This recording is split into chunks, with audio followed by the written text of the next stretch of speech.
force dans l'adversité. Le sol tremblait encore quand je me suis retrouvée debout devant ce qui restait de ma maison, un tas de gravats, de souvenirs enfouis sous la poussière. Je me suis sentie vide, comme si le tremblement de terre m'avait arraché quelque chose de plus profond que les murs de ma maison. Mais alors que je regardais autour de moi, mes voisins déjà en train de s'entraider, quelque chose a commencé à changer en moi.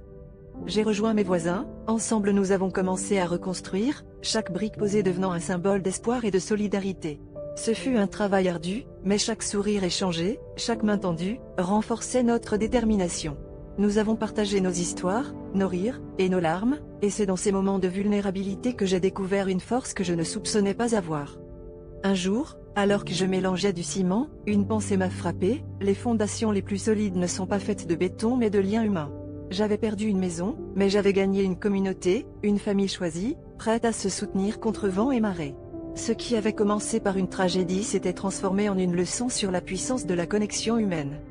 Aujourd'hui, je ne sais toujours pas si ma nouvelle maison tiendra face à un autre tremblement de terre, mais je suis certain que mon cœur, lui, est à l'épreuve de toutes les tempêtes. La vie m'a montré que peu importe ce qu'elle nous enlève, elle nous donne aussi le pouvoir de construire quelque chose de plus grand, de plus beau. C'est cette résilience, ce lien indestructible avec les autres, qui est devenu le véritable fondement de mon existence.